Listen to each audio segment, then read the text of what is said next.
ঢাকার গড় তাপমাত্রা ৩ বছরে বেড়েছে ৪.৫ ডিগ্রি, বেশি জনঘনত্ব, কংক্রিট ও কাঁচের তৈরি ভবনই কারণ।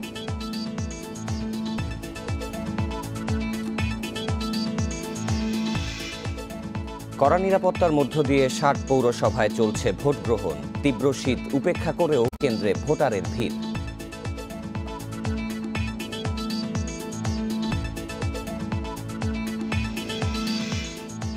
করোনার টিকা নিয়ে দুর্নীতি বন্ধে আগে থেকেই নজরদারির তাগিদ। এ বছরই পাচ্ছে ৪,৯০,০০,০০০ মানুষ।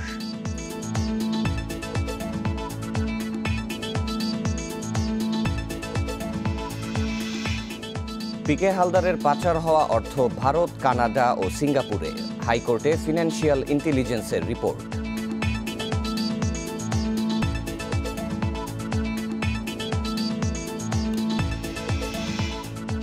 এবং কারিগরি শিক্ষা বোর্ডে নানা খাতে কোটি টাকা দুর্নীতির অভিযোগ। আয় ব্যয়ের হিসাব চেয়েছে শিক্ষা মন্ত্রণালয়।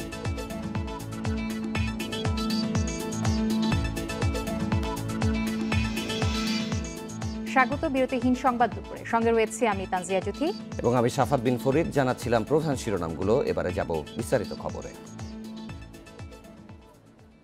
৩ বছরের রাজধানী ঢাকার গড় তাপমাত্রা বেড়েছে ৪.৫ ডিগ্রি।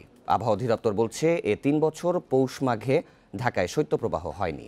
এবছর ডিসেম্বরে তাপমাত্রা ৩০ ডিগ্রি সেলসিয়াসে উঠেছে। বিশ্বব্যাংকের গবেষণা বলছে অস্বাভাবিক জনঘনত্ব, কংক্রিট ও কাঁচের তৈরি ভবনের কারণে রাজধানীতে বাড়ছে তাপমাত্রা। ফলে ভূপৃষ্ঠের উষ্ণতা বেড়ে স্বাভাবিক বাসের অযোগ্য হয়ে উঠছে ৫০০ বছরের পুরনো নগরী ঢাকা। মাঘ মাসের শুরু, বাংলা পঞ্জিকায় এ সময় হাড় কাঁপানো ঠান্ডা পড়ে। অথচ পৌষে মৃদু ও মাঝারি শৈত্যপ্রবাহ হলেও রাজধানীতে তার প্রভাব নেই। মাঘের শুরুতে শীতের আমেজ নেই বললেই চলে। পৌষ মাঘে ঋতুবৈচিত্র্য এবার দেখেনি রাজধানীবাসী। আবহাওয়া অফিস বলছে নগরের বাইরে ঘন কুয়াশা হলেও রাজধানীতে থাকছে চকচকে রোদ। ৩ বছর ধরে শৈত্যপ্রবাহ হয় না। ডিসেম্বরে ৩০ ডিগ্রি সেলসিয়াসও উঠেছে পারদ। জানুয়ারির শুরুতে তাপমাত্রা থাকছে ২৪ ডিগ্রি সেলসিয়াস। অস্বাভাবিক উষ্ণ হয়ে উঠেছে তিলোত্তমা ঢাকা। লোয়ার বায়ুমণ্ডলের যেই কি বলে আবহাওয়াগত পরিস্থিতি, সেটি কিন্তু আগে কিন্তু এরকম ছিল না। সুতরাং এরই ধারায় এবং জলবায়ু পরিবর্তনের ধারা, দুটি ধারার মাধ্যমেই ঢাকা শহরের আবহাওয়াগত পরিস্থিতি অতীতের তুলনায় সম্পূর্ণ ভিন্ন। এবং গত বছর আমি সেটি বলেছি, অনেকগুলো শৈত্যপ্রবাহ থাকলেও গত বছর একটি শৈত্যপ্রবাহের প্রবণতা কিন্তু ঢাকা শহরে আমরা রেকর্ড করতে পারি নাই। এই বছরও এখনও পর্যন্ত আসে নাই। ২০১৮ থেকে ২০২০ সালে বিশ্বব্যাংকের গবেষণায় দেখা যায় দিনে গড় বার্ষিক তাপমাত্রা গ্রামের তুলনায় ঢাকা মহানগরের সর্বোচ্চ ৪.২৯ ডিগ্রি সেলসিয়াস বেশি, রাতে ২.৫ ডিগ্রি সেলসিয়াস পর্যন্ত বাড়ছে। এর অন্যতম কারণ হিসেবে পরিবেশ গবেষক ও নগর পরিকল্পনাবিদরা বলছেন শহর জুড়ে কনক্রিট ও শীতাতপ কাঁচের তৈরি ভবন নির্মাণ বাড়ছে। কাঁচের ভেতরে শর্টওয়েভ রেডিয়েশন, সূর্যের দিনের বেলায় সূর্যের আলোটা যখন ঢুকে তখন যে পরিমাণে সে বের হয়ে যাওয়ার কথা লং ওয়েভ রেডিয়েশন হিসাবে, সেটা সেই রেডিয়েটটা সে বিকিরণটা করতে পারে না। প্রচুর পরিমাণে কাচের বিল্ডিং হচ্ছে এবং এই কাচের বিল্ডিং তাপমাত্রা বৃদ্ধিতে অত্যন্ত সহায়ক। অতিরঞ্জিত বা অতি বিচ্ছুরিত গ্লাস ব্যবহার করার মধ্যে দিয়ে একে অতিরিক্ত তাপ শোষণ করছে। সেই শোষণের ফলে তার শীতাতপ যন্ত্রের উপর চাপ বাড়ছে, ফলে প্রচুর পরিমাণে আভ্যন্তরীণ তাপ বহিরে এক্সস্টের মাধ্যমে ছড়িয়ে দেওয়া হচ্ছে। একই সঙ্গে এদের রিফ্লেকশনের কারণে বা বিচ্ছুরণের কারণে আশেপাশে প্রচণ্ড রকম তাপ উদ্রেক হচ্ছে। পরিবেশ গবেষকেরা বলছেন এভাবে চলতে থাকলে মহানগরের আবহাওয়া বসবাসের অযোগ্য হয়ে উঠবে। তাই রাজধানীর পরিবেশ সহনশীল করতে বাড়াতে হবে সবুজায়ন। Shahriar Anirban, Independent news, Dhaka. এই বিষয়ে আলোচনা করতে এবার আমাদের সাথে যুক্ত হবেন জগন্নাথ বিশ্ববিদ্যালয়ের ভূগোল ও পরিবেশ বিজ্ঞান বিভাগের চেয়ারম্যান জনাব আব্দুল কাদের। জনাব আব্দুল কাদের, বিরতিহীন সংবাদ দুপুরে স্বাগত আপনাকে। আশা করছি আমাকে শুনতে পাচ্ছেন।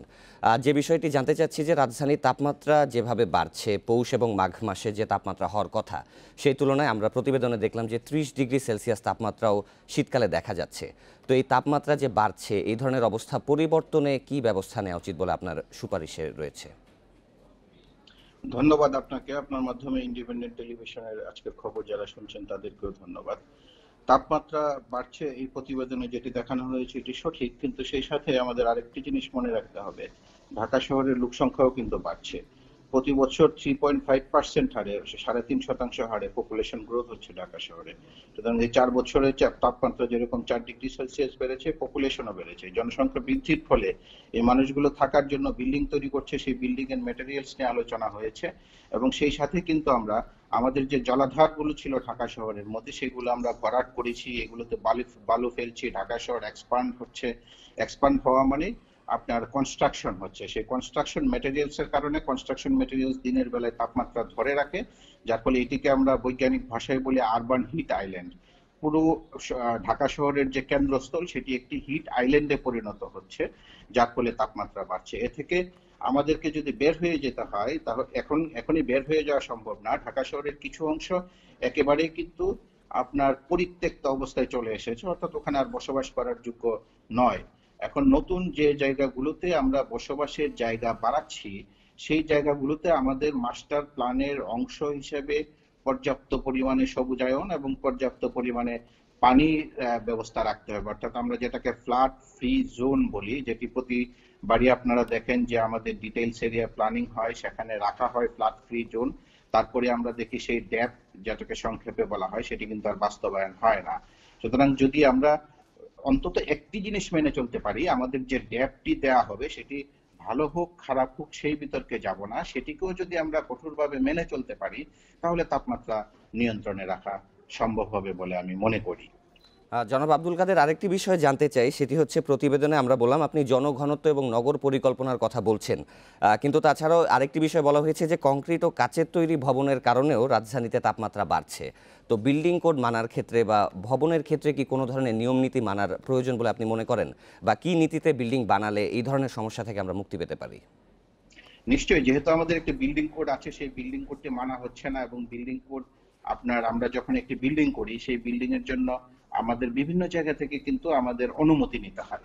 সে অনুমতি নেওয়ার সময় শুধুমাত্র একবার পরিদর্শন করে দেখা হয় যে বিল্ডিং কোডটি মানা হচ্ছে কিনা, তারপরে কিন্তু আর আইনের প্রয়োগ হচ্ছে না। অর্থাৎ আপনি পরবর্তী বছর কিংবা বিল্ডিংটা হওয়ার পরে সে বিল্ডিং কোড মেনে করেছে কিনা সেই ব্যাপারগুলো কিন্তু তদারকি আমাদের যে সংস্থাগুলো আছে, রাজউক বলেন কিংবা ঢাকা সিটি কর্পোরেশন, এখানে কিন্তু আপনার আন্তঃ মন্ত্রণালয় যে একটি সংযোগ স্থাপন করার কথা, যে কোঅর্ডিনেশনের সমন্বয়ের কথা ছিল, সেই সমন্বয়হীনতা কিন্তু প্রকট আকার এখন ধারণ করেছে। সুতরাং বিল্ডিং কোড যদি আমরা যথাযথভাবে মানি তাও কিন্তু টেম্পারেচার ইনক্রিজ যে খুব বেশি কমিয়ে ফেলতে পারবো সেটি বিশ্বাসযোগ্য নয়। এই জন্য, কারণ বিল্ডিং তো আপনার হয়ে গেছে, আমরা ওর মাঝখানে আপনি যদি জলাধার তৈরি করতে চান সেটি পারবেন না। এবং আপনি যদি যে বিল্ডিং ম্যাটেরিয়ালস এর কথা বলা হয়েছে সেখানে কাচের পরিবর্তে অন্য কিছু ব্যবহার করলেও যে খুব বেশি পরিবর্তন হবে এটা আমি মনে করি না, কারণ বিল্ডিং যে ডেনসিটি সেটা অলরেডি হয়ে গেছে, সেটিকে আপনি আর একোয়ার করতে পারবেন না। এখন আমাদের একমাত্র নজর দেওয়া উচিত আমরা যেসব জায়গায় এখনো বিল্ডিং করা হয়নি, যেসব জায়গাগুলো খালি আছে, নতুন হাউজিং সোসাইটি হচ্ছে, সেগুলোতে যদি আমরা কঠোরভাবে বিল্ডিং কোড এবং মাস্টার প্ল্যান এবং ডিটেইলস এরিয়া প্ল্যান ড্যাপ যেটি আছে সেটি যদি আমরা মেনে চলতে পারি তাহলে এ থেকে কিছুটা পরিত্রাণ পাওয়ার সম্ভাবনা আছে বলে আমি মনে করি, এবং সবুজায়নের পরিমাণ বৃদ্ধি করা। আর নিশ্চয়ই জনাব আব্দুল কাদের, আপনি যে বিষয়গুলো বললেন এবং আমরা আশা করব যে নগর পরিকল্পনার দিক থেকে এই সকল নিয়ম নীতি সঠিকভাবে মানা হবে। ধন্যবাদ আপনাকে। এবার শীতে রাজধানীতে শৈত্যপ্রবাহের আশঙ্কা নেই বলে পূর্বাভাস দিয়েছে আবহাওয়া অফিস। আজ রাত থেকেই ঢাকা সহ দেশের বিভিন্ন স্থানে তাপমাত্রা কিছুটা বাড়তে পারে। আগামী মঙ্গল ও বুধবারের দিকে হতে পারে হালকা বৃষ্টিও। সে সময় দেশের উত্তরাঞ্চলে আরেক দফা মৃদু শৈত্যপ্রবাহ বয়ে যাবে বলছেন আবহাওয়াবিদরা। বাংলা মাঘ মাস শুরু হলেও রাজধানীতে দেখা নেই হাড় কাঁপানো শীতের। দিনে গরমে ঘেমে যাচ্ছেন বাইরে বের হওয়া অনেকেই, যদিও আবহাওয়া অফিস থেকে চলতি মাসে একাধিক শৈত্যপ্রবাহের পূর্বাভাস দেয়া হয়েছিল। গত 2-1 দিন ধরে তীব্র শীত না হলেও রাজধানীতে রাতে ছিল হালকা শীত ও ঠান্ডা বাতাস। তবে আবহাওয়াবিদরা বলছেন আগামী 24 ঘন্টায় ঢাকাসহ দেশের বিভিন্ন স্থানে তাপমাত্রা কিছুটা বাড়তে পারে। ফলে রোববার থেকে আবারও 2-1 দিনের জন্য বাড়বে উষ্ণতা। ঢাকাতে আপাতত শৈত্যপ্রবাহের সম্ভাবনা তবে নাই। এই বছর হবে কিনা হয়তো জানুয়ারির যদি শেষ সপ্তাহ হলে হতে পারে, তাহলে আপাতত সম্ভাবনা এই বছর খুবই কম ঢাকাতে শৈত্যপ্রবাহ। তো উত্তরবঙ্গতে গত 3 দিন যাবত বা 4 দিন যাবত এই তাপমাত্রা কমের দিকে আসছে। আবহাওয়া অফিস বলছে মঙ্গল ও বুধবারের দিকে সারা দেশের আকাশে মেঘ দেখা দিতে পারে, হতে পারে হালকা বৃষ্টি। এতে তাপমাত্রা কিছুটা কমবে। সে সময় দেশের উত্তরাঞ্চলে আরেক দফা মৃদু শৈত্যপ্রবাহ বয়ে যাবে। আমরা আশা করছি হয়তো এই মাসে 19, 20, 21 এর মধ্যে যে কোনো দিন হয়তো দেশে কোথাও কোথাও দক্ষটা বৃষ্টিপাত হয়ে যেতে পারে। এই বৃষ্টিপাত যদি হয়ে যায় তখন তারপর থেকে আবার দেখা যায় হয়তো তাপমাত্রা কিছুটা আবার কমের দিকে থাকার সম্ভাবনা আছে। তো বড় বৃষ্টি আপাতত এইভাবে নেই। আবহাওয়া অফিসের তথ্য মতে শনিবার শ্রীমঙ্গল, পাবনা, দিনাজপুর, চুয়াডাঙ্গা ও রংপুরের উপর দিয়ে মৃদু শৈত্যপ্রবাহ বয়ে যাচ্ছে। নূরে জান্নাত, ইন্ডিপেন্ডেন্ট নিউজ। এদিকে উত্তরাঞ্চল সহ দেশের বেশ কয়েক অঞ্চলে আজও মৃদু শৈত্যপ্রবাহ বয়ে যাচ্ছে। আজ দেশের সর্বনিম্ন তাপমাত্রা শ্রীমঙ্গলে 7.9 ডিগ্রি সেলসিয়াস। গত দুদিন ধরে মেহেরপুরের তাপমাত্রা থাকছে 10 ডিগ্রির নিচে। সকালে ঘন কুয়াশায় সড়কে হেডলাইট জ্বালিয়ে চলাচল করে যানবাহন। চুয়াডাঙ্গায় সকাল 9টা পর্যন্ত দেখা মেলেনি সূর্যের। আজ জেলার সর্বনিম্ন তাপমাত্রা 9 ডিগ্রি সেলসিয়াস। কুয়াশার সাথে হিমেল হাওয়ায় বেড়েছে শীতের তীব্রতা। গতকালের তুলনায় নওগাঁয় আজ তাপমাত্রা বাড়লেও আজও তা 10 ডিগ্রি সেলসিয়াসের নিচে। তীব্র শীতে দুর্ভোগে পড়েছেন খেটে খাওয়া মানুষ। চরাঞ্চলে প্রচণ্ড ঠান্ডায় বিপর্যস্ত জনজীবন। মৃদু শৈত্যপ্রবাহ বয়ে যাচ্ছে বগুড়া, দিনাজপুর ও পাবনার ওপর দিয়েও।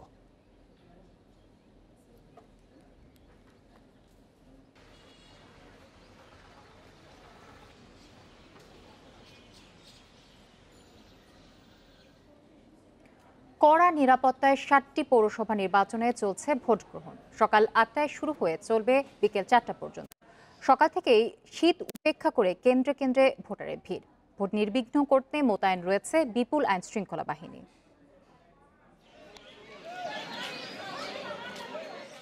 তীব্র শীত উপেক্ষা করে সকাল থেকেই ভোট কেন্দ্রে আসতে থাকেন ভোটার। ভোটারের উপস্থিতিও ছিল চোখে পড়ার মতো। দীর্ঘ লাইনে দাঁড়িয়ে নিজের পছন্দের প্রার্থীকে ভোট দিতে পেরে খুশি ভোটাররা। ইভিএমে ভোট এবং নির্বাচনের পরিবেশ নিয়েও সন্তুষ্ট তারা। আমি আজকেই ইভিএমে প্রথম ভোট দিছি, আমার খুব ভালো লাগছে। পরিবেশ ভালো, একসাথে ভোট দিলাম, কোনো অসুবিধা হয়নি। এখনকার পরিবেশ ভালো, বুঝেন না, এখন আর লাইন ধরা লাগে না, ভোট টপ টপ করে দিয়ে আসি। সুষ্ঠু ভোট হলে নিজেদের জয়ে আশাবাদী প্রার্থীরা। দুই একটি বিচ্ছিন্ন ঘটনা ছাড়া ভোটের পরিবেশ নিয়েও প্রশাসনকে সাধুবাদ জানিয়েছেন তারা। এখানে যে নির্বাচন হচ্ছে, ইনশাল্লাহ এই নির্বাচন অবাধ সুষ্ঠু নির্বাচন হবে এবং ভবিষ্যতে সারা বাংলাদেশের সকল নির্বাচনে যাতে এটা অনুকরণ করে, এটাই হচ্ছে আমার আবেদন। এই ভোট শেষ পর্যন্ত করে যাব ইনশাল্লাহ। ভোটের পরিবেশ সুন্দর, এখানে জয় পরাজয় হবে, মানুষ যাকে ভোট দিবে উনি বিজয় অর্জন করবে। সুষ্ঠু ও শান্তিপূর্ণ ভোট গ্রহণে প্রশাসনের পক্ষ থেকে নেওয়া হয়েছে সব ধরনের ব্যবস্থা। পুরুষ মহিলা দুইজনেরই ব্যাপক উপস্থিতি, আপনারা নিজেরাও লাইনে দেখতে পাচ্ছেন, এবং একটু ইভিএম এর প্রতি মানুষের দেখলাম আগ্রহ বেশি। পৌরসভার সব কেন্দ্রে জোরদার করা হয়েছে পুলিশ, র্যাব, বিজিবি ও আনসার সদস্যদের টহল। দুই একটা বিচ্ছিন্ন ঘটনা ঘটছে, কিন্তু গতকাল বা আজকে তার আগে বেশ ভালো ছিল। একটা ঘটনা যেটা ঘটছে, মামলা হয়েছে, সেটা আইনি পদক্ষেপ গ্রহণ করা হবে। ইনশাআল্লাহ পরিস্থিতি ভালো। এ ধাপে 7টি পৌরসভার 29টিতে ভোট গ্রহণ হচ্ছে ইভিএমে। দ্বিতীয় ধাপের পৌর নির্বাচনে মেয়র পদে প্রতিদ্বন্দ্বিতা করছেন 210 জন, কাউন্সিলর 2232 জন, সংরক্ষিত কাউন্সিলর পদে লড়ছেন 724 জন। সোহেলি জাহান, ইন্ডিপেন্ডেন্ট নিউজ ডেস্ক। ফেনীর দাগনভুয়া পৌরসভা নির্বাচনে গণিপুর সরকারি প্রাথমিক বিদ্যালয় কেন্দ্রে ককটেল বিস্ফোরণে 3 জন আহত হয়েছেন। আহতরা হলেন এক আনসার সদস্য ও স্বতন্ত্র কাউন্সিলর প্রার্থীর 2 সমর্থক।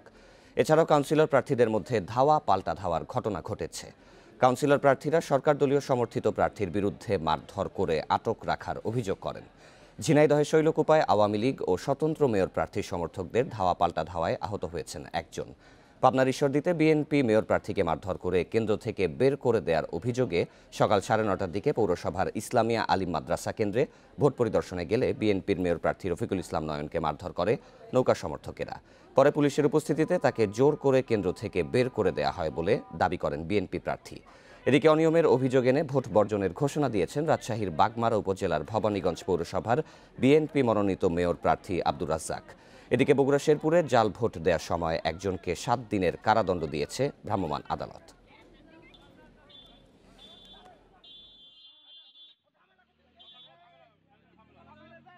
গণিপুর প্রাথমিক বিদ্যালয় কেন্দ্রে একটু অপ্রীতিকর ঘটনা ঘটেছে। এখানে কে বা কারা কোনো দুষ্কৃতিকারীরা দুটো চকলেট ফুটিয়েছে। আমরা তাৎক্ষণিক ব্যবস্থা গ্রহণ করেছি। এখন পরিস্থিতি শান্ত রয়েছে। এবারে পৌর নির্বাচনের ভোট গ্রহণের আরও খবর জানবো। নোয়াখালী এবং কুষ্টিয়া থেকে যুক্ত হবেন সহকর্মীরা। শুরুতেই যাব নোয়াখালীর বসুরহাটে, সেখানে রয়েছেন সহকর্মী আল আমিন হোসেন। আল আমিন, ভোটের সার্বিক পরিবেশ নিয়ে প্রার্থী এবং ভোটাররা কি বলছেন? এখন পর্যন্ত আপনার চোখে কোনো অপ্রীতিকর ঘটনা পড়েছে কিনা?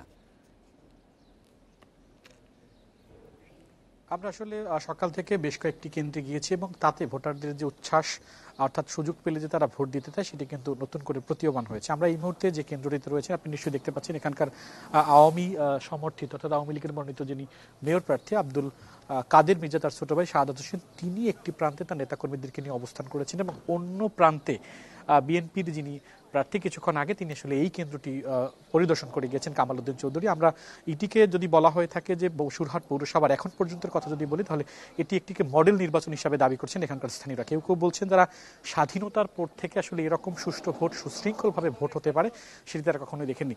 যদিও এই কেন্দ্র সম্পর্কে আমরা একটু বিস্তারিত বলতে চাই। এই কেন্দ্রে চরহাজারি ফজলুল হক সরকারি প্রাথমিক বিদ্যালয় এবং সেই বিদ্যালয় এখন পর্যন্ত 50 ভাগের বেশি ভোট পড়েছে বলে জানিয়েছেন এখানকার প্রিজাইডিং অফিসার হুমায়ুন কবির। এখানকার নারী শতকরা 50 ভাগ ভোট কাস্ট হয়েছে, পুরুষ হচ্ছে 762, মহিলা হচ্ছে 815, ভোট হচ্ছে 5টি, তার মধ্যে 3টি যারা নারীদের জন্য এবং 2টি পুরুষদের জন্য। এখানকার আইন শৃঙ্খলা বাহিনীর পরিস্থিতির কথা যদি বলি, আপনি দেখতে পাচ্ছেন নিশ্চয়ই বাড়তি পুলিশ কিন্তু মোতায়েন করা হয়েছে। পাশাপাশি পিছনে আমি যদি একটু আমার ক্যামেরায় যিনি রয়েছেন তাকে একটু যদি অনুরোধ করি, পিছনে আপনি নিশ্চয়ই দেখতে পাচ্ছেন যে নির্বাহী ম্যাজিস্ট্রেট জাকারিয়া হোসেনের নেতৃত্বে এখানকার পরিস্থিতি, যা অর্থাৎ বিজিবির যে টহল টিমটি রয়েছে তার নেতৃত্বে তিনি কিন্তু এখানে দাঁড়িয়েছেন। অর্থাৎ কোনো রকম অপ্রীতিকর ঘটনা যাতে না ঘটে, সুশৃঙ্খলভাবে যাতে নির্বাচনটি অনুষ্ঠিত হয়, তার মধ্য থেকে তৎপর রয়েছেন। অর্থাৎ আইন শৃঙ্খলা রক্ষাকারী বাহিনী কিন্তু যথেষ্ট তৎপর রয়েছেন এখানে।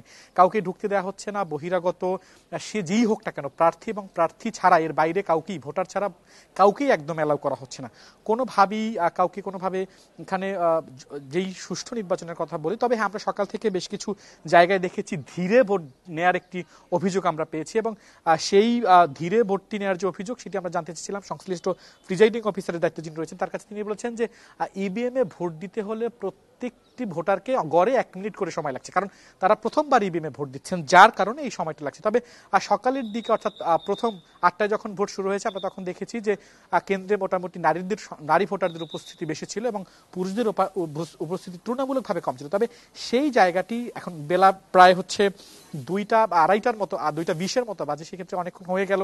এখন অনেকেই আসলে হয়তো দুপুরের খাবারের খেয়ে এখানে ভোট দিতে আসবেন। পাশাপাশি আবার নারী যারা ভোট, তারা সকালে ভোট দিয়ে চলে গেছেন। এখন পর্যন্ত ভোটের পরিস্থিতির কথা যদি আমরা বলি, কোথাও কোনো অনিয়মের কোনো খবর আমরা পাইনি। এখানে প্রত্যেকটি কেন্দ্র, অর্থাৎ 9টি ওয়ার্ডের 9টি কেন্দ্রে একজন জুডিশিয়াল ম্যাজিস্ট্রেট সহ 8জন নির্বাহী ম্যাজিস্ট্রেট দায়িত্ব পালন করেছেন। পাশাপাশি একজন সাব ইন্সপেক্টর সহ তার নেতৃত্বে আরও 3জন পুলিশ সদস্য এবং আনসার বাহিনীর সদস্য দায়িত্ব পালন করেছেন। এখানকার যিনি আওয়ামী লীগের প্রার্থী আব্দুল কাদের মির্জা, তিনি বলেছেন তিনি যদি একটি ভোটও পেয়ে থাকেন এবং সেটি হতে হবে সুষ্ঠু নির্বাচনের মাধ্যমে। তিনি যেটা বলেছেন যে নির্বাচনে জয় পরাজয় থাকবেই, কিন্তু নির্বাচন হতে হবে সুষ্ঠু, যাতে বসুরহাটের নির্বাচনকে মডেল ঘোষণা করে অন্য জায়গাগুলো একইভাবে নির্বাচন অনুষ্ঠিত হয়, সেই দাবিও তিনি করেছেন। আমরা কামাল উদ্দিন চৌধুরী, যিনি বিএনপির মেয়র প্রার্থী, তার কাছেও জানতে চেয়েছিলাম নির্বাচনের সামগ্রিক পরিস্থিতি নিয়ে। তিনি বলেছেন যে তিনি এখন পর্যন্ত সন্তোষ প্রকাশ করেছেন, নির্বাচনের পরিবেশ সুষ্ঠু রয়েছে। এখন পর্যন্ত আমরা এমন একটি কেন্দ্র বা বুথ পাইনি, আমরা অন্তত 6টি কেন্দ্রে। এই বিষয়ে আরো বিস্তারিত তথ্য সংগ্রহ করতে থাকবেন, ভোটের শেষ পর্যন্ত আমরা আপনাকে পাবো। এবার একটু কুষ্টিয়ার পৌরসভা নির্বাচনের তথ্য জানবো সহকর্মী মিলন উল্লাহর কাছে। মিলন, কুষ্টিয়ায় সার্বিক ভোট পরিস্থিতি কেমন দেখছেন এবং যেটি গুরুত্বপূর্ণ যে ইভিএম এ এখানে প্রথমবারের মতো ভোট হচ্ছে, তো ভোটাররা এই বিষয়ে কি বলছেন এবং সার্বিক নিরাপত্তা ব্যবস্থা কেমন দেখছেন? হ্যাঁ, আসলে কুষ্টিয়ায় যে 4টি পৌরসভার নির্বাচন হচ্ছে, তার ভিতরে কুমারখালী পৌরসভায় ইভিএম এর মাধ্যমে হচ্ছে এবং সেখানে কিন্তু আসলে ভোটারদের মাঝে আমরা ব্যাপক আনন্দ এবং উদ্দীপনার লক্ষ্য করেছি এবং একটি আলাদা রকমের ইমেজ তারা তৈরি করেছেন এই ইভিএম এর যে ভোট, তার মাধ্যমে। আর আসলে আমি এখন যেখানে অবস্থান করছি, এটা হলো কুষ্টিয়ার ভেড়ামারা পৌরসভা। আমি যদি আপনাকে দেখানোর চেষ্টা করি যে সবুজ কলি আদর্শ মাধ্যমিক বিদ্যালয়ে ঠিক এই মুহূর্তে ভোট গ্রহণ চলতেছে। তো আসলে এই জায়গাটায় যেটি চলতেছে যে এখানে আমরা কথা বলেছি যিনি জাসদের এখানে প্রার্থী ছিলেন, যিনি বিএনপির প্রার্থী ছিলেন, যিনি আওয়ামী লীগের প্রার্থী এবং স্বতন্ত্র প্রার্থী, সবার সাথে এখানে কথা বলার চেষ্টা করেছি। সবচেয়ে বড় যে বিষয়টা, সেখানে কিন্তু একটা সম্প্রীতি আমরা লক্ষ্য করছি। এখন পর্যন্ত কোনো রকম কোনো প্রার্থীর কাছ থেকে আমরা অভিযোগ পাইনি যে এই কেন্দ্রে কোনো ভোট দখল হয়েছে বা জাল মারা হচ্ছে। সেই সাথে কিন্তু আরেকটা জিনিস লক্ষণীয়, এখানে আইন শৃঙ্খলা বাহিনীর যে তৎপরতা, সেটা কিন্তু আসলেই প্রশংসনীয়। বিশেষ করে এখানকার যিনি রিটার্নিং অফিসারের দায়িত্বে আছেন, উপজেলা নির্বাহী কর্মকর্তা সোহেল মারুফ, তার নেতৃত্বে স্ট্রাইকিং ফোর্স হিসাবে বিজিবি, র্যাব এবং সেই সাথে পুলিশের পাশাপাশি কিন্তু আনসাররা যে দায়িত্ব পালন করছে, আসলে এইগুলো অনেকদিন পরে যে এখানে এই সব অঞ্চলের মানুষ যে ভোট দিতে পারছে এবং একটা ভোটের যে উৎসব বা ভোটের যে আমেজ, সেটা কিন্তু এখানে লক্ষ্য করা যাচ্ছে। আমি কুষ্টিয়ার মিরপুর যে পৌরসভা, সেখানে গিয়েছিলাম। সেখানকার যিনি স্বতন্ত্র প্রার্থী আরিফুর রহমান, তার সাথে কথা বলেছিলাম। তিনি কিন্তু বলেছেন যে আসলে তাদের যে অভিযোগগুলো সাধারণত ভোটে থাকে, যে সরকার দলীয় প্রার্থীদের কেন্দ্র দখল বা অন্য কিছু, কিন্তু সেই সবগুলো কিন্তু পায়নি। এখন পর্যন্ত আমরা যদি বলি, কোনো অপ্রীতিকর ঘটনা ছাড়াই কুষ্টিয়ার সবকটি কেন্দ্রে সুন্দর এবং উৎসবমুখর পরিবেশে ভোট গ্রহণ চলছে। তো এই ছিল আমার কাছে কুষ্টিয়ার ভোট গ্রহণের সর্বশেষ সংবাদ। নোয়াখালী এবং কুষ্টিয়ার পৌরসভা নির্বাচনের ভোট গ্রহণের সর্বশেষ তথ্য জানছিলেন সহকর্মীদের কাছে। করোনার ভ্যাকসিন নিয়ে কেউ যেন দুর্নীতি করতে না পারে, সে বিষয়ে নজরদারি বাড়ানোর আহ্বান জানিয়েছেন জনস্বাস্থ্য বিশেষজ্ঞরা।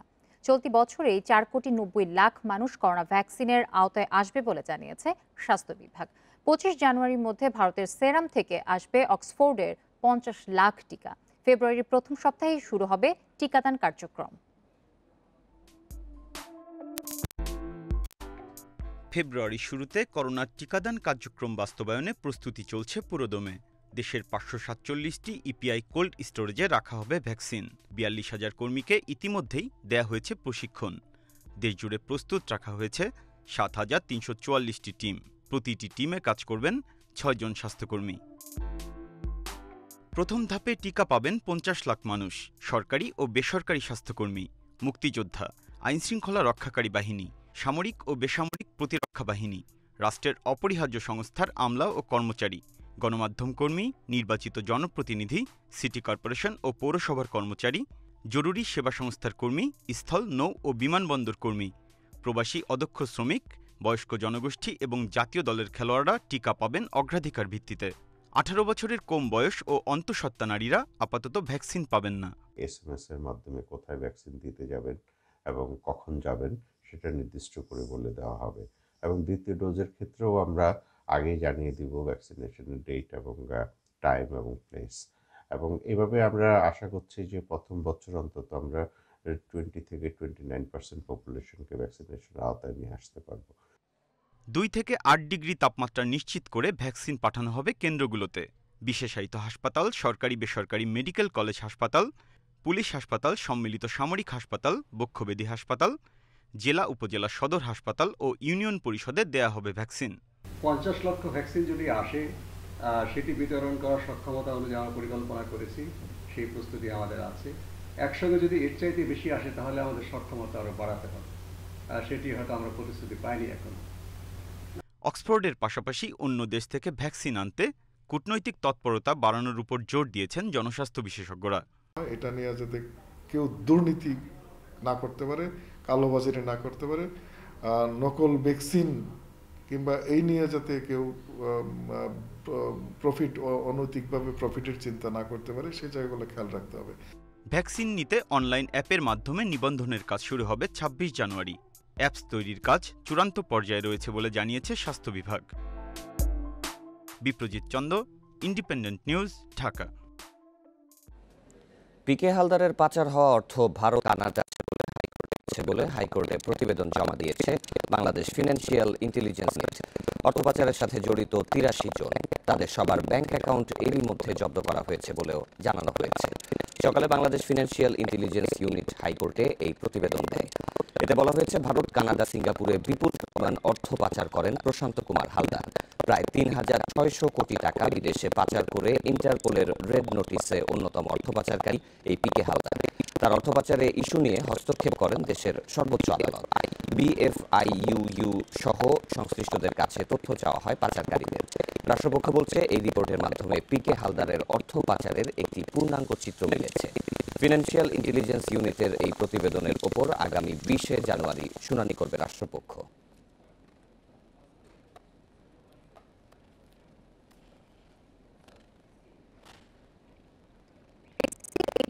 এসএসসি, এইচএসসি বা যে কোনো পরীক্ষার রেজাল্টের জিপিএ বাড়িয়ে দেওয়ার নামে প্রতারণা করছে একটি চক্র।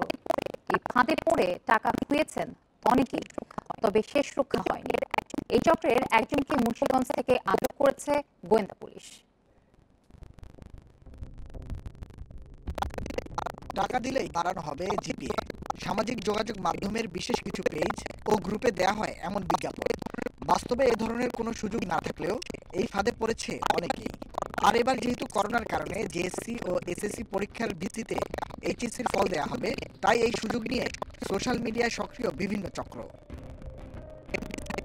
এমডি সাইফুল তাজ নামে ফেসবুকে অ্যাকাউন্ট খোলে এই চক্রের এক সদস্য। ব্যক্তিগত পরিচিতিতে লেখা শিক্ষা মন্ত্রণালয়ের টেকনিশিয়ান। ফেসবুক অ্যাকাউন্টটিতে দেখা যায় বিজ্ঞাপন, আর প্রমাণ হিসেবে ফল পরিবর্তন করা হয়েছে দাবি করে জুড়ে দেওয়া হয় অনেকের ভুয়া ছবি। প্রোফাইলে রাখা হয় শিক্ষামন্ত্রীকে ফুল দেওয়ার ছবিও। তবে এসবের কিছুই জানতেন না যার ছবি ব্যবহার করা হয়েছে সেই শরীফুল ইসলাম। ফেসবুকে এসব ছবি ছড়িয়ে পড়লে মামলা করেন তিনি। বিভিন্ন ফেক অ্যাকাউন্ট করে ফেসবুকে শিক্ষার্থীদের কাছ থেকে একটা বিপুল পরিমাণ অর্থ হাতায় নেওয়ার একটা সংবাদ আমি শুনতে পাই, এবং আমার যারা শুভাকাঙ্ক্ষী আছে তারা আমাকে জানায় যে তোমার ছবি ব্যবহার করে এই কাজগুলো হচ্ছে। গেল বুধবার গোয়েন্দা পুলিশের cyber and special crime team আটক করে ওই অ্যাকাউন্টের ব্যবহারকারীকে। আটকের পর সব স্বীকার করে সেই প্রতারক। বিভিন্ন পোস্ট দিত, সেখানে লেখা থাকতো যে সিপিএসসি বা এরকম যে পাবলিক পরীক্ষাগুলি আছে সেগুলোতে যারা জিপিএ কম পেয়েছে তাদের জিপিএ সে বাড়িয়ে দিতে পারবে। তবে এটা ছিল তার পুরোটাই প্রতারণা, সেই ধরনের কোনো নাম্বার বাড়াতে পারে না। তার বয়সী ছেলেমেয়েরা যারা জেএসসি, পিএসসি বা এই এইচএসসি পরীক্ষা মাত্র দিয়েছে বা পাস করেছে, মূলত তারাই তার টার্গেট। এভাবে কোনো পরীক্ষার ফল পরিবর্তনের সুযোগ নেই বলছে শিক্ষা মন্ত্রণালয়। তাই প্রতারক চক্র থেকে অভিভাবক ও শিক্ষার্থীদের সতর্ক থাকার পরামর্শ সচিবের। শিক্ষা বোর্ড সমূহে ফলাফল পরিবর্তন করার কোনো সুযোগ নেই। এখানে সম্পূর্ণরূপে কোডিং সিস্টেমে অত্যন্ত গোপনীয়তার সাথে এই ফলাফল প্রক্রিয়াকরণের কাজটি সম্পন্ন করা হয়ে থাকে। আমাদের বোর্ডের কর্মকর্তা কর্মচারী এবং বাইরের কেউ এই ফলাফল পরিবর্তনের কোনো সুযোগ নেই। ভুয়া বিজ্ঞাপন দিয়ে যারা প্রতারণা করছে তাদের সবাইকে ধরতে নিয়মিত অভিযান চালানোর কথা জানিয়েছে police. Nahid Kamal, independent news, Dhaka. এদিকে কারিগরি শিক্ষা বোর্ডের বিভিন্ন পরীক্ষা, উত্তরপত্র মূল্যায়ন, পুনঃনিরীক্ষণের কয়েক কোটি টাকা আত্মসাতের প্রমাণ পেয়েছে শিক্ষা মন্ত্রণালয়ের তদন্ত কমিটি। সেই সঙ্গে গত 20 বছরের বোর্ডের আয়ের হিসাব নিরীক্ষণ করলে কোটি কোটি টাকা আত্মসাতের প্রমাণ পাওয়া যাবে বলেও মত দিয়েছে তারা, যার অংশ হিসেবে সম্প্রতি কারিগরি শিক্ষা বোর্ডের আয় ব্যয়ের হিসেব চেয়েছে শিক্ষা মন্ত্রণালয়।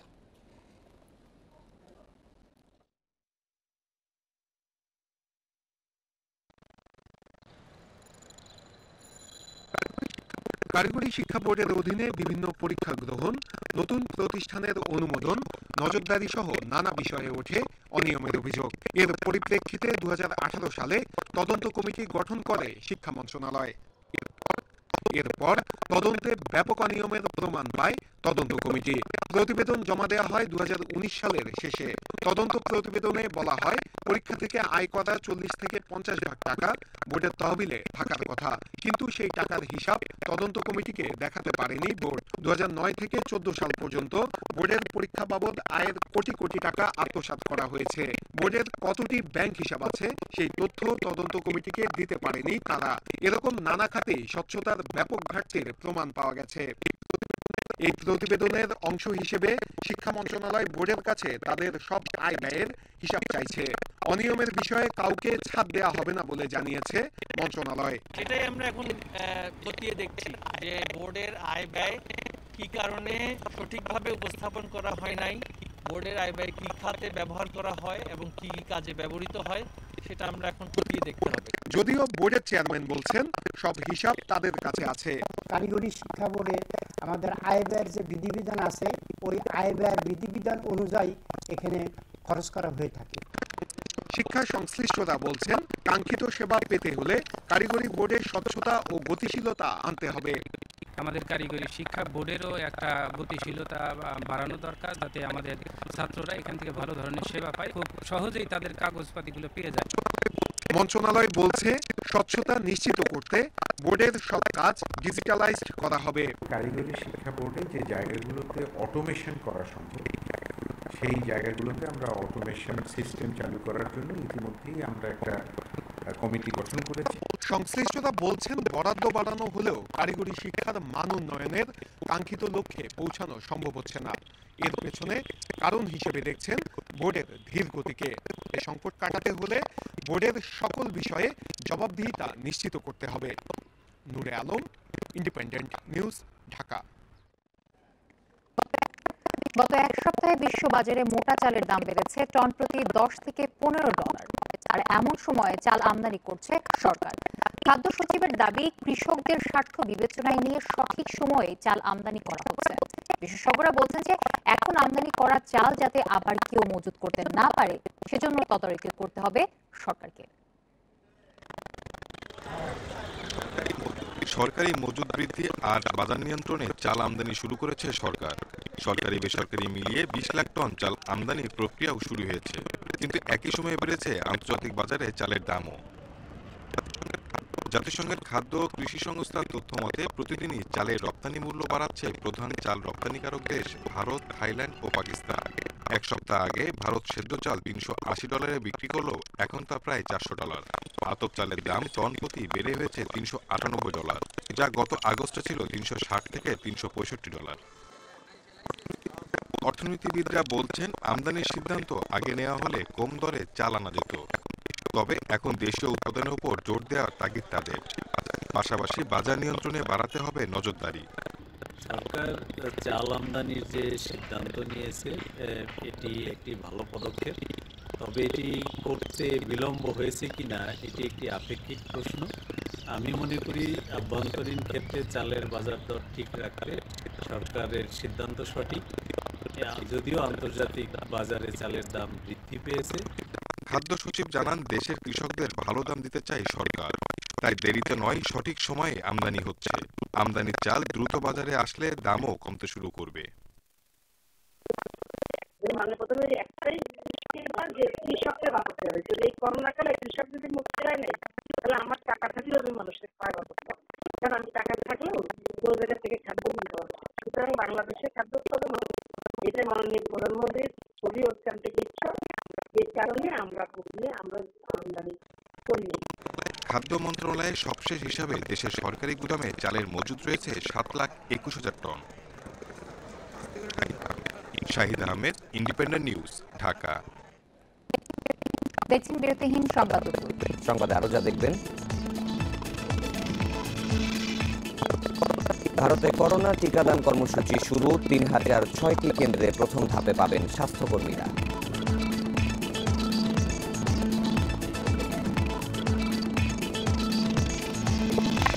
এবং টাইগার একাদশ ঘোষণা হবে আজ। হাসান শরীফুলের পারফরমেন্সে কাজ কঠিন হলো নির্বাচনে।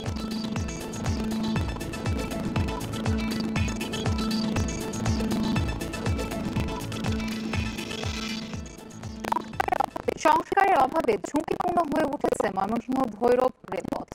মাঝে মধ্যেই লাইনচ্যুত হচ্ছে ট্রেন, ঘটছে ছোটখাটো দুর্ঘটনা। এই অবস্থায় ঝুঁকি নিয়ে চলাচল করতে হচ্ছে এই রেলপথের যাত্রীদের। ময়মনসিংহ থেকে ভৈরব পর্যন্ত রেল লাইনের দৈর্ঘ্য ৯৯ কিলোমিটার। পুরো পথ জুড়ে স্পষ্ট রক্ষণাবেক্ষণের অভাবের ছাপ। প্রয়োজনীয় পাথর না থাকায় নাজুক অবস্থায় রেল লাইনটি। ঘাটতি রয়েছে সিগন্যাল বাতি ও ক্রসিং গেটে নিরাপত্তারও। ছোট বড় মিলিয়ে এই রেলপথের ৯টি সেতু মেয়াদোত্তীর্ণ হওয়ায় হয়ে উঠেছে ঝুঁকিপূর্ণ। ব্রিটিশের পরে এরপরে এই রেলের কোনো সংস্কারের কাজ না এবং এই রেল অবহেলিত। পরে ট্রেন কোন সময় উল্টে পড়ে জায়গা ঠিক নাই, কুচি নাই, জোড়া নাই, অনেক সময় দেখা যায় জোড়ার যে নাট বল্টু তাই খুঁজে পড়ে থাকে। গত বছর এই রুটে ট্রেন লাইনচ্যুত হয়েছে কয়েকবার, তাই দুর্ঘটনার ঝুঁকি নিয়েই চলাচল করতে হয় যাত্রীদের। স্লিপার নাট বল্টু কিছুই নাই, প্রায় এখানে আন্তঃনগর ট্রেন, লোকাল ট্রেন এবং মালবাহী ট্রেন বগি লাইনচ্যুত হয়ে যায়। রেলপথটির সংস্কারে ঊর্ধ্বতন কর্তৃপক্ষকে জানানো হয়েছে বলে জানিয়েছেন কর্মকর্তারা। এগুলি পরিবর্তন না করা পর্যন্ত খুব সুষ্ঠুভাবে ট্রেন চলাচল হবে। যদি ঊর্ধ্বতন মহল বা এই মন্ত্রণালয় থেকে উদ্যোগ নিয়ে এগুলি আবার নতুন করে সংস্কার করে, তাহলে আমার মনে হয় লাইনের সম্পূর্ণ ত্রুটি বিচ্ছুতিগুলি শেষ হবে। ময়মনসিংহ ভৈরব রুটে ঢাকা ও চট্টগ্রামগামী 4টি সহ বেশ কয়েকটি লোকাল ও পণ্যবাহী ট্রেন চলাচল করে। রেলপথের 20টি রেল স্টেশনের মধ্যেও বেহাল বেশ কয়েকটি। Independent news desk. অবশেষে ভারতে শুরু হয়েছে করোনার গণ টিকাদান কর্মসূচি। স্থানীয় সময় সকাল 10:30টায় ভিডিও কনফারেন্সের মাধ্যমে বিশ্বের বৃহত্তম এই টিকা কর্মসূচির উদ্বোধন করেন প্রধানমন্ত্রী নরেন্দ্র মোদী। 3006টি কেন্দ্রে কার্যক্রম চলবে বিকেল 5টা পর্যন্ত। প্রথম ধাপে টিকা দেয়া হচ্ছে স্বাস্থ্যকর্মীদের। করোনা সংক্রমণের দিক থেকে বিশ্বের দ্বিতীয় অবস্থানে থাকা ভারতে শুরু হয়েছে করোনা টিকা প্রয়োগ। ভিডিও কনফারেন্সের মাধ্যমে কর্মসূচি উদ্বোধন করেন প্রধানমন্ত্রী নরেন্দ্র মোদী। এ সময় করোনা নির্মূলের আশাবাদ ব্যক্ত করেন তিনি। প্রায় 1 বছর ধরে করোনার প্রতিষেধকের অপেক্ষায় ছিল দেশ। আজ সেই অপেক্ষার অবসান হয়েছে। বিশ্বের বৃহত্তম করোনার গণটিকাদান কর্মসূচি করছে ভারত। এই সাফল্যের জন্য দেশের সব নাগরিককে শুভেচ্ছা জানাই। এত কম সময়ে করোনার প্রতিষেধক আবিষ্কার কঠিন তা আমরা সবাই জানি। এই অর্জন বিজ্ঞানী এবং গবেষকদের। তারা ভারতের সক্ষমতাকে বিশ্বের সামনে তুলে ধরেছেন।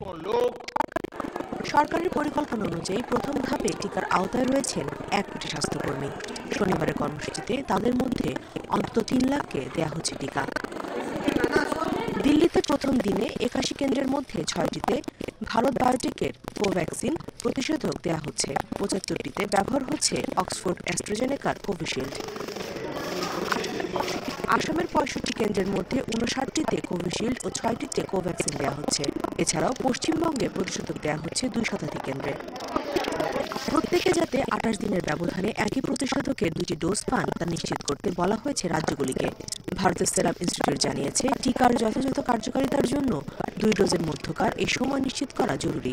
প্রতি মিনিটে 5000 কোভিশিল্ড টিকা উৎপাদন করছে ভারতের সেরাম ইনস্টিটিউট। সেই হিসেবে দিনে উৎপাদন হচ্ছে 12 লাখ ডোজ। প্রতি মাসে 10 কোটি ডোজ উৎপাদনের লক্ষ্য তাদের। Nusrat Jerin, independent news. করোনায় বিশ্বে একদিনে প্রায় 15,000 মানুষের মৃত্যু হয়েছে। এ নিয়ে বিশ্বে মৃতের সংখ্যা ছাড়ালো 20,16,000। নতুন 7.5 লাখের বেশি রোগী নিয়ে মোট সংক্রমিতের সংখ্যা 9,42,00,000-এর বেশি। এদিকে যুক্তরাষ্ট্রে মোট প্রাণহানি ছাড়িয়েছে 4 লাখ, যার মধ্যে গত 24 ঘন্টায় মৃত্যু হয়েছে প্রায় 4,000। দেশটিতে একদিনে রোগী মিলেছে 2.5 লাখ। করোনার নতুন ধরনের প্রকোপে নাকা যুক্তরাজ্য। নতুন করে প্রাণ গেছে প্রায় 1300 মানুষের, সংক্রমিত হয়েছে 55,000-এরও বেশি। এ অবস্থায় দেশটির প্রধানমন্ত্রী বরিস জনসন জানিয়েছে, এরই মধ্যে দেশটির 40% বৃদ্ধাশ্রমকে করোনার টিকা কর্মসূচির আওতায় আনা হয়েছে। এদিকে ব্রাজিলের সন্ধান পাওয়া করোনার নতুন ধরন যুক্তরাজ্যেও শনাক্ত হয়েছে বলে জানিয়েছে ব্রিটেনের গবেষকরা। শুক্রবার ব্রাজিলে মৃত্যু হয়েছে 1,131 জনের। এছাড়াও জার্মানিতে 1,145 ও ভারতে 176 জনের প্রাণহানি হয়েছে।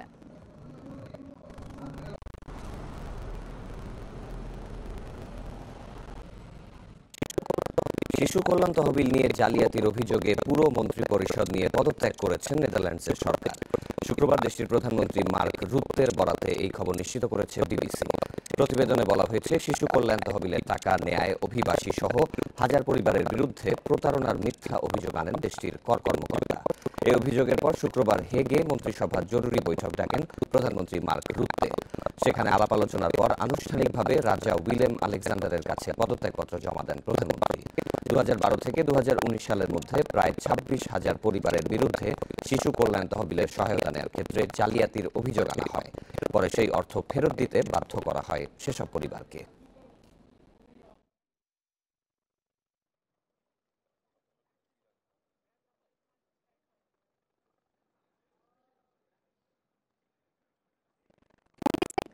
উইন্ডিজের বিপক্ষে ওয়ানডে সিরিজের জন্য দ্বিতীয় প্রস্তুতি ম্যাচে তামিম একাদশকে 224 রানের টার্গেট দিয়েছে মাহমুদুল্লাহ একাদশ। বিকেএসপিতে এখন ব্যাট করছে প্রথম ম্যাচে হারা তামিমের দল। প্রথম ম্যাচের ধারাবাহিকতা ধরে রেখেছেন মোহাম্মদ নাইম, করেছেন 50 রান। ইয়াসির আউট হন 24 করে। স্বস্তির বিষয়ে ফর্মে ফিরেছেন সাকিব, করেছেন 52 রান। নিষেধাজ্ঞা থেকে ফিরে এটা প্রথম 50 সাকিবের। এছাড়া মুশফিক 25 ও মোসাদ্দেক করেন 31 রান। 2টি করে উইকেট নিয়েছেন সাইফুদ্দিন ও শেখ মেহেদী। দল ঘোষণার জন্য এই ম্যাচ ও তাসকিনের অবস্থা জানার অপেক্ষায় ছিলেন নির্বাচকেরা। ম্যাচের পর এই ওয়ানডে সিরিজের জন্য টাইগার স্কোয়াড ঘোষণা করা হবে।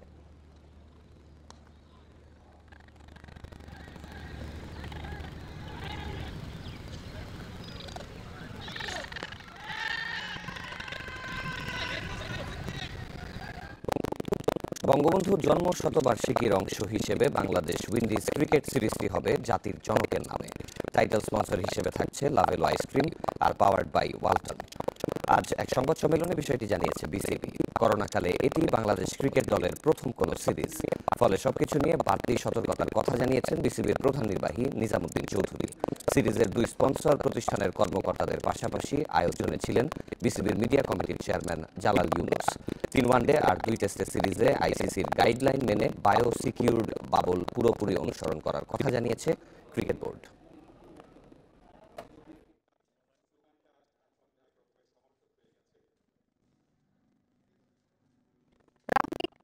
রাহমিক কর্নওয়াল সময়ের আলোচিত নাম। ওয়েস্ট ইন্ডিজ যে দল নিয়ে বাংলাদেশ সফরে এসেছে সেখানে নিয়মিত একাদশের অনেকেই নেই। 3 টেস্টের ক্যারিবিয়ান নিয়েই সেখানে বড় নাম কর্নওয়াল। বিশাল শরীর নিয়েও সাদা পোশাকে নিজের সামর্থ্যের প্রমাণ দিয়েছেন তিনি। 140 কেজি ওজনের এই ক্রিকেটারই ইতিহাসের সবচেয়ে বেশি ওজনের ক্রিকেটার। অধুনার ক্রিকেটে ফিটনেসের গুরুত্ব অনেক। বিগ টেস্টে পাস না করলে স্কোয়াডেই জায়গা হয় না। সেখানে এক বিস্ময়ের নাম রাহমিক কর্নওয়াল।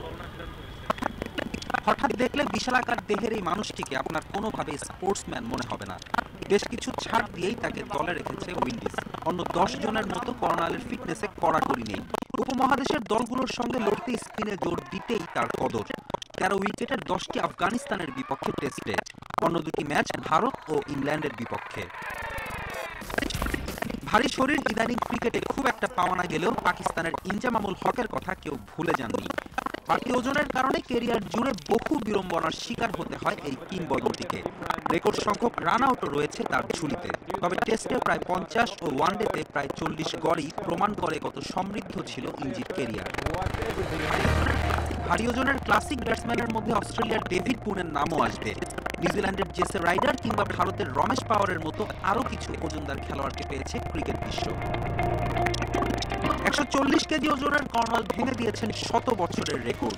1921 সালে সবশেষ ম্যাচ খেলার সময় সাবেক অজি অধিনায়ক ওয়ারউইক আর্মস্ট্রং এর ওজন ছিল 139 কেজি। ক্যারিবীয় ঘরোয়া ক্রিকেটে নিয়মিত সাফল্য পাওয়ার পরও এই বাড়তি ওজনের কারণে জাতীয় দলে বিবেচিত হতেন না মাউন্টেইন ডাক নামের কর্নওয়াল। 2016 সালে ভারতের বিপক্ষে প্রস্তুতি ম্যাচের প্রথম ইনিংসে 5 উইকেট নেয়ার পরও প্রথম টেস্ট খেলতে আরো 3 বছর অপেক্ষায় থাকতে হয়। সেই ভারতের বিপক্ষে অভিষেক টেস্টে 3 উইকেট নিয়ে আলো করেন কর্নওয়াল। এখন তাকে ঘিরেই বাংলাদেশকে ঘায়েলের ছক কষছেন ক্যারিবীয়রা। ফেরদৌস ইসলাম, ইন্ডিপেন্ডেন্ট নিউজ। ব্রিসবেন টেস্টের দ্বিতীয় দিন শেষে ভালো অবস্থানে অস্ট্রেলিয়া। 369 রানে থামে অজিতের প্রথম ইনিংস। এরপর 2 উইকেটে 62 রান দিয়ে দিন শেষ করে ভারত। 5 উইকেটে 274 রান নিয়ে দ্বিতীয় দিনে ব্যাটিং শুরু করে অস্ট্রেলিয়া। 2 স্বীকৃত ব্যাটসম্যান টিম প্লেইন ও ক্যামেরুন গ্রিন বেশিক্ষণ ক্রিজে টিকতে পারেননি। প্লেইন আউট হন 50 করে আর গ্রিনের সংগ্রহ 47। শেষ দিকে মিচেল স্টার্ক আর লায়নের লড়াকু ইনিংসে বোর্ডে ভালো সংগ্রহ দাঁড় করায় অস্ট্রেলিয়া। ব্যাট করতে নেমে শুরুতেই গিলের উইকেট হারায় ভারত। 44 রান করে লায়নের বলে আউট হন রোহিত শর্মা।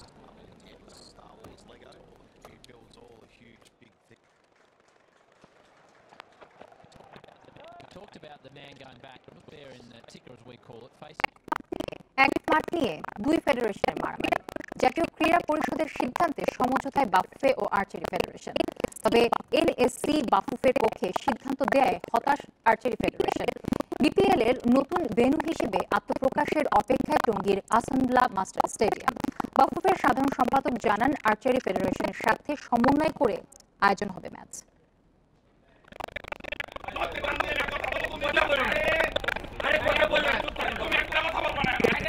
বিপিএল ভেন্যু নাটকের প্রথম অঙ্ক শেষ হলেও দ্বিতীয় অঙ্কটা যেন সবে শুরু। দুপুরে টঙ্গী আসনুল্লাহ মাস্টার স্টেডিয়াম পরিদর্শনে যান বাফুফে কর্তারা। আলোচনায় বসেন আর্চারি ফেডারেশন কর্তাদের সাথে।